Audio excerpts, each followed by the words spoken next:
Good morning. আজকে বৃহস্পতিবার, দোল পূর্ণিমা। 10টার পর পূর্ণিমা লাগবে।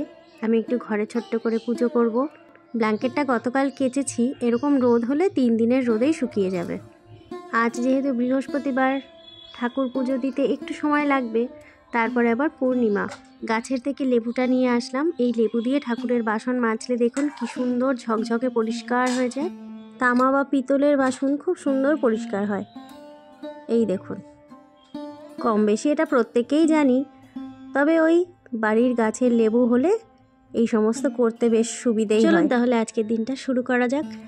আজকে একটু সময় রয়েছে, হাতে সুযোগ রয়েছে। পিকুর যেহেতু পরীক্ষা শেষ হয়ে গেছে, তাই ভাবলাম আবার নতুন করে ভিডিওগুলোকে কন্টিনিউ করা যাক।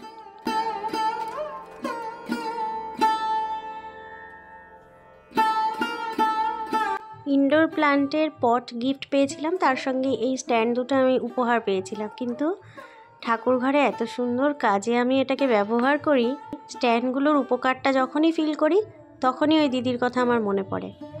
বাজার থেকে ঠাকুরের জন্য কিছু ফুল, বেলপাতা, আমের পল্লব, দূর্বা এগুলো কিনে আনা হয় প্রত্যেক বৃহস্পতিবারের জন্য। আর বাড়ির গাছ থেকে এই কটা আমি ফুল তুলে জল দিয়ে ধুয়ে এইভাবে প্যাকেটে রেখে দিয়েছি। সকালে ঘুম ভেঙে উঠে ফ্রেশ হয়ে আগে ঠাকুরের কাজকর্মগুলো করে আসি, তারপর থাকে আমার নিচের ঘরের কাজকর্ম। এই সমস্ত করতে করতে প্রায় হাফ স্নানই হয়ে যায়। আবার সকালবেলায় ঠাকুরের ঘরে আসলেই তার আগে জামা কাপড় ফ্রেশ হয়ে আসা, বলতে গেলে গা ধুয়ে এক প্রকার স্নানই হয়ে যায়। তারপর এই সমস্ত কাজ করে বাজার ঘাট আনার পরে সেই সমস্ত ধুয়ে আবার গিয়ে স্নান। সকাল থেকে যে কতটা টাইম জলের সঙ্গে অ্যাটাচ থাকি, এই কারণেই আমার শীতকালকে একদম ভালো লাগে না। তবে শীতকালে এই সমস্ত জলের কাজগুলো একটু বেলা বাড়লেই করি। নিজের কাজ নিজেকেই হিসেব মতো করতে হবে। সকাল সকাল ঘর বাড়ি পরিপাটি হয়ে যাওয়ার পর আমার মধ্যে যে কি অপূর্ব একটা তৃপ্তি আসে বলে বোঝানো যাবে না। রান্নাঘরে একটু টুক করে ঢুকলাম, মাছ ধুতে হলো। মাছে নুন হলুদ মাখিয়ে রাখলাম, আর পিকুকে এক টুকরো ভেজে দেবো। এটা একরকম সামুদ্রিক মাছ, এর নাম আমি বলতে পারবো না। বেচারার স্কুল নেই, পড়াশোনা থেকে একটু বিরতিতে আছে, ফলে একটু ঘুম থেকে দেরি করেই উঠেছে। তবে স্কুল টাইমের ভাত খাওয়ার অভ্যেসটাকে চেঞ্জ করা যাবে না। এখনও পর্যন্ত কিছুই রান্না করে উঠতে পারিনি, তাই আলু সেদ্ধ আর ঘি দিয়ে আর মাছ ভাজা দিয়ে ওকে এখন ভাত দিই।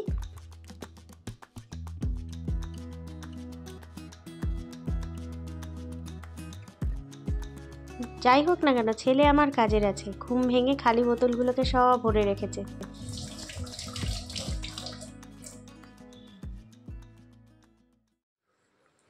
এক প্রকার হুটোপাটা শেষ হলো, স্নান সেরে তৈরি হলাম। এবার কাজকর্ম সেরে নিলে একটু ঠান্ডা মাথায় স্থিরভাবে পুজো দিতে পারলে মনটাও ভালো লাগে। আর না হলে একটা হুটোপাটা কাজ করে যদি কাজ খুব পেন্ডিং থাকে। পূর্ণিমার দিন আমি একটু নৈবেদ্য দিই ঠাকুরকে, তাই প্রথমেই আতপ চাল ভিজিয়ে দিলাম। এইটুকুকেই 5 ভাগ করে নেব। বাজারের ফুল বেলপাতার অবস্থা দেখেছেন? এগুলোকে ভালো করে এখন ধুয়ে নিই। প্রদীপে ঘি দিতে গিয়ে দেখলাম একদম অল্প একটু রয়েছে আর জমে রয়েছে। তবে আজকের পুজো হয়ে যাবে, 2 বার জ্বালানো যাবে প্রদীপ। এগুলো প্রায় বলতে গেলে ঘাসের মতন। এগুলোকে দূর্বায় পরিণত করতে গেলে 3টে করে আমাকে এখন ছাড়াতে হবে।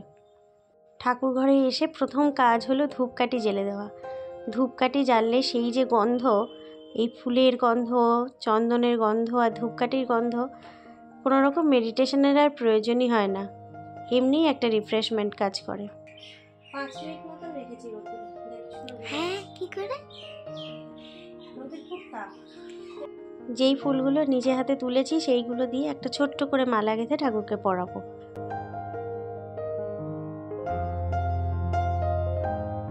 এখানে আমি পুজো দিতে দিতে পিকুর সঙ্গে গল্প করছি। গল্প করা মানে কি, ওর প্রত্যেকটা প্রশ্নের উত্তর দিচ্ছি। আমি পুজোর প্রত্যেকটা ধাপ কি কি করছি ওকে বিশ্লেষণ করে বোঝাতে হয়। তবে আর ওর সঙ্গে এখন বেশি কথা বলবো না, আসল কাজটাকে মন দিয়ে এবার সারবো।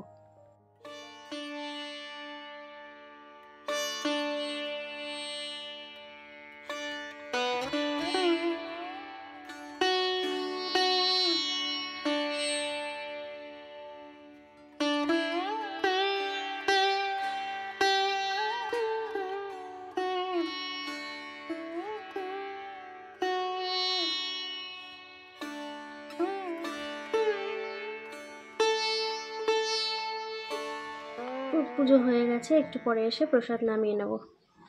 আমি জানি তো প্রসাদ খাওয়ার জন্য বিড়াল এখানে ঠিক দাঁড়িয়ে আছে, ওই দেখুন।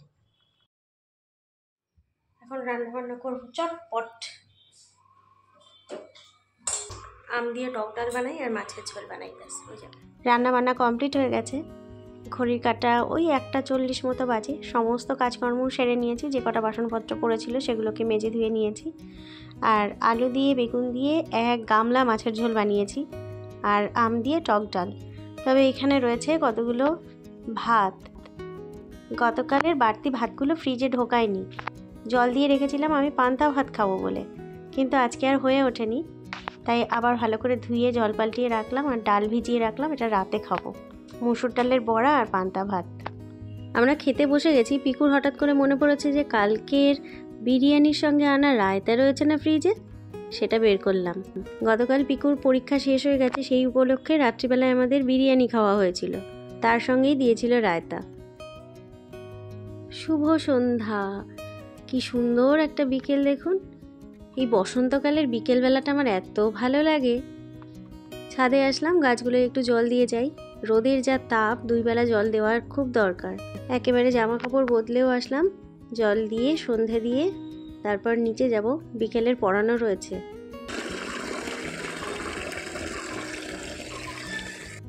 বসন্তের কোকিল ডাকছে, কি ভালো লাগে না এই সময়টা।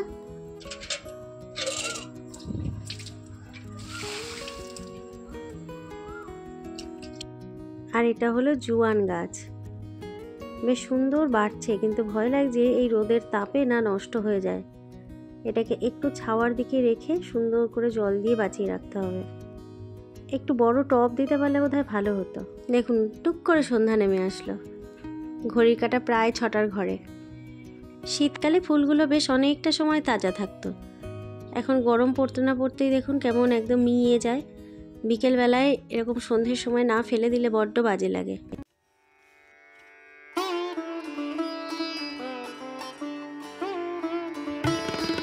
ঠাকুরের প্রসাদের বাটা নামিয়ে 2 গ্লাস জল আমি এরকম ঢাকা দিয়ে সারা রাত রেখে দিই।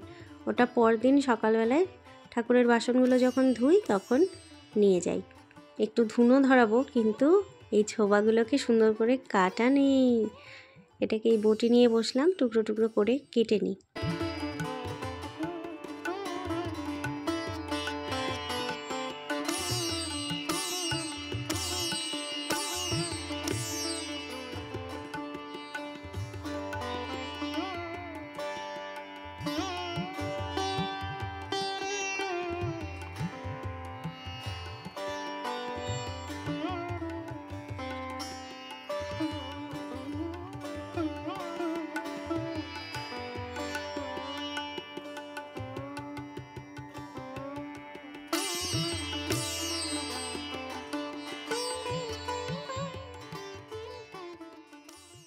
ডে বাই ডে যে সমস্ত রিচুয়ালসগুলো আমরা মানি, তার মধ্যেই পুজো অর্চনার যে নানান রকম স্টেপ রয়েছে, এগুলোর কিন্তু প্রত্যেকটা সায়েন্টিফিক একটা করে ব্যাখ্যা আছে। তাই যেই জিনিসগুলো আমার কাছে খুব যুক্তিযুক্ত সেগুলোকে আমি একদমই অ্যাভয়েড করি না।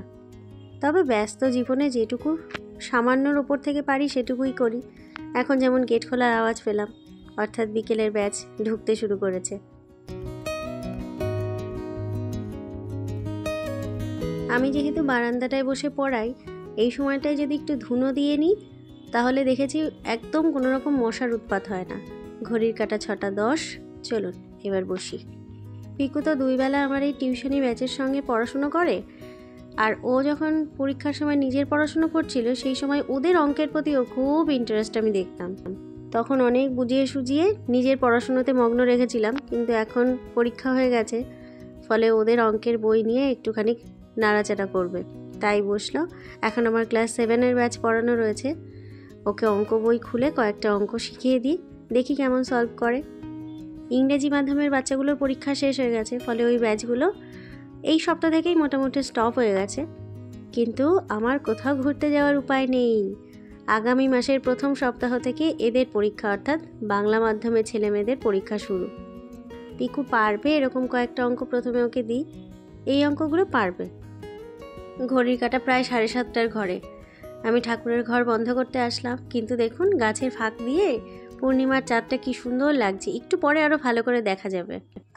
এখন আইসক্রিম খাওয়ার সময় হয়নি বাবা। আমি শোনো আমার কথাটা শোনো, পরীক্ষা হয়ে যাওয়া মানে এই না যে তোমার যা ইচ্ছা তাই সেইভাবে চলা যায়। দুদিন পরে আবার মেলাঘাট আছে, তখন খাস। হোমমেড আইসক্রিম অনেক করা যাবে। আর দিস না, আর দিস না, আগে ফ্রিজে রেখে আয় দুধটা।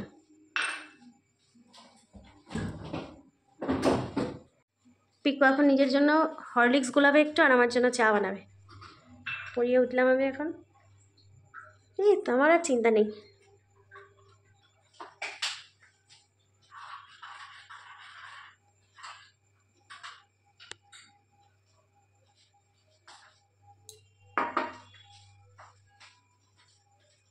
ওখানে নেই, নিচে। চা পাতা চিনি বের করো।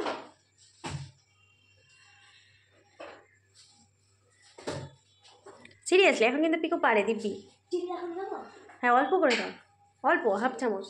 হাফ চামচ, হ্যাঁ ওই চামচেরও হাফ। হ্যাঁ সকালবেলায় সন্ধ্যাবেলায়, এই দেখ পরীক্ষা হয়ে গেছে বলে সকালবেলায় বেশিক্ষণ না ঘুমিয়ে তুই যদি উঠে এখন সকালে বাবার জন্য আমার জন্য 2 কাপ চা বানাস। হ্যাঁ কবে থেকে উঠবি, নিজে ব্রাশ করে সকালবেলায় ঠাকুরের কাজকর্মগুলো করবি, তাহলে আমার হেল্প হয়, প্লাস তোর শেখাও হয়, সব থেকে বড় কথা সেটা। 1 চামচ দাও। ওই ওই হ্যাঁ, অত বড় বড় না, অল্প দিয়ে একটু ফুটিও ভালো করে। আমি তো একটু কড়া না হলে ভালো খাই না। ব্যাস ব্যাস এনাফ।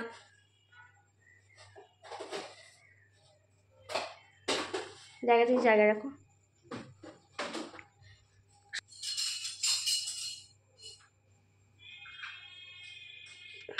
চা খেয়ে ঘরের সব শুকনো জামা কাপড় গুছিয়ে এসে বাসনপত্রগুলো গোছাবো।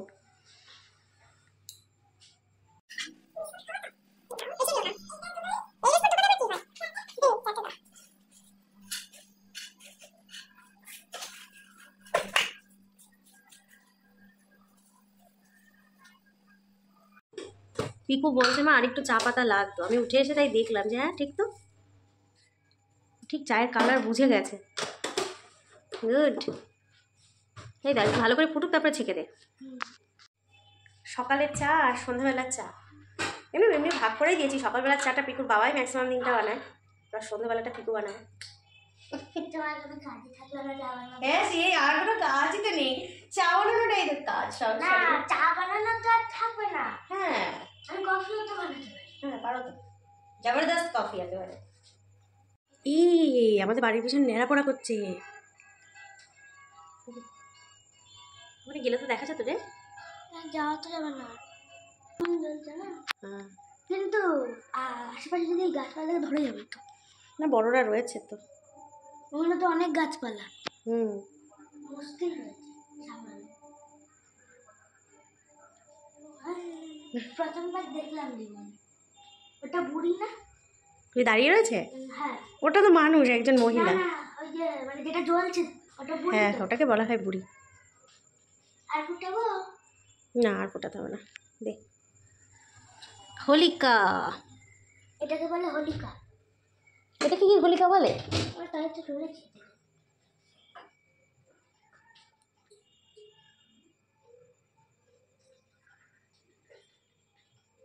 ওয়াও দারুণ এসছে চায়ের কালার। ওটা জল দিয়ে রাখবো বা। Thank you so much. চায়ের কালারটা কিন্তু সেই হয়েছে। চায়ের বাসনে ভালো করে ভরা জল দিয়ে রাখো, ভরা জল, তাহলে পরে যখন আমি মাজবো ওটা।